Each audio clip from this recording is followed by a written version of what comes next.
वैदिक सभ्यता। वैदिक काल का विभाजन दो भागों में, पहला ऋग्वैदिक काल 1500 से 1000 ईसा पूर्व और दूसरा उत्तर वैदिक काल 1000 से 600 ईसा पूर्व में किया गया है। आर्य सर्वप्रथम पंजाब एवं अफगानिस्तान में बसे। मैक्स मुलर ने आर्यों का मूल निवास स्थान मध्य एशिया को माना है। आर्यों द्वारा निर्मित सभ्यता वैदिक सभ्यता कहलाई। यह एक ग्रामीण सभ्यता थी। आर्यों की भाषा संस्कृत थी। आर्य शब्द भाषा समूह को इंगित करता है। आर्यों के प्रशासनिक इकाई आरोही क्रम में इन 5 भागों में बटा था: कुल, ग्राम, विष, जन, राष्ट्र। ग्राम के मुखिया ग्रामिणी, विष का प्रधान विस्पति एवं जन के शासक राजन कहलाते थे। राज्याधिकारियों में पुरोहित एवं सेनानी प्रमुख थे। वशिष्ठ रूढ़िवादी एवं विश्वामित्र उदार पुरोहित थे। सूत रथकार व कमादी नामक अधिकारी रत्नी कहे जाते थे। इनकी संख्या राजा सहित करीब 12 हुआ करती थी। पूरब दुर्गपति एवं स्पष्ट जनता की गतिविधियों को देखने वाले गुप्तचर होते थे। वाजपति गोचर भूमि का अधिकारी होता था। उग्र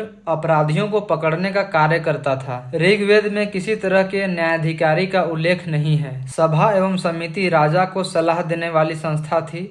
सभा श्रेष्ठ एवं सम्भ्रात लोगों की संस्था थी, जबकि समिति सामान्य जनता का प्रतिनिधित्व करती थी।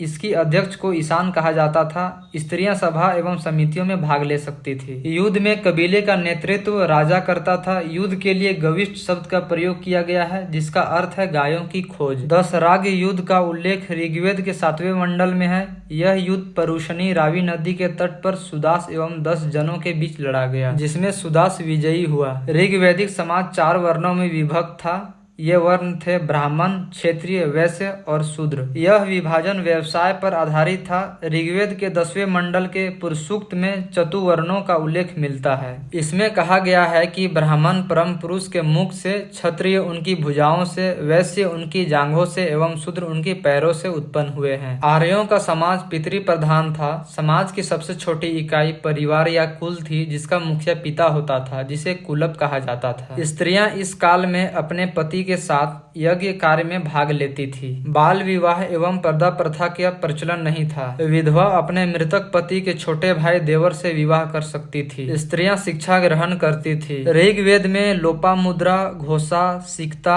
आपला एवं विश्वास जैसी विदुषी स्त्रियों का वर्णन है। गार्गी ने याज्ञवल्क्य को वाद विवाद की चुनौती दी थी। जीवन भर अविवाहित रहने वाले स्त्रियों को अमाजु कहा जाता था। जीविकोपार्जन के लिए वेद वेदांग पढ़ाने वाले अध्यापक उपाध्याय कहलाता था। आर्यों का मुख्य पेय पदार्थ सोमरस था। यह वनस्पति से बनाया जाता था। आर्य मुख्यतः 3 प्रकार के वस्त्रों का उपयोग करते थे: वास, अधिवास और उष्णीय। अंदर पहनने वाले कपड़े को निवि कहा जाता था। महर्षि कन्नाद को भारतीय परमाणुवाद का जनक कहा गया है। आर्यों के मनोरंजन के मुख्य साधन थे संगीत, रथ दौड़, घुड़दौड़ एवं ध्रुत क्रीड़ा। आर्यों का मुख्य व्यवसाय पशुपालन एवं कृषि था। गाय को अधन्या, ना मारे जाने योग्य पशु की श्रेणी में रखा गया था। गाय की हत्या करने वाले या उसे घायल करने वाले के लिए वेदों में मृत्युदंड अथवा देश से निकालने की व्यवस्था की गई है। आर्यों का प्रिय पशु घोड़ा एवं सर्वाधिक प्रिय देवता इंद्र थे। आर्यों द्वारा खोजी गई धातु लोहा थी, जिसे श्याम अयस कहा जाता था। तांबे को लोहित अयस कहा जाता था। भारतीयों को लोहे का ज्ञान ईसा पूर्व 8वीं सदी में प्राप्त हुआ। व्यापार हेतु दूर दूर तक जाने वाले व्यक्ति को पनी कहते थे। लेन देन में वस्तु विनिमय की प्रणाली प्रचलित थी। ऋण देकर ब्याज लेने वाले को वेनकोट सूदखोर कहा जाता था। मनुष्य एवं देवता के बीच मध्यस्थ की भूमिका निभाने वाले देवता के रूप में अग्नि की पूजा की जाती थी। ऋग्वेदिक में उल्लिखित नदियों में सरस्वती सबसे पवित्र मानी जाती है। ऋग्वेद में गंगा का 1 बार और यमुना का उल्लेख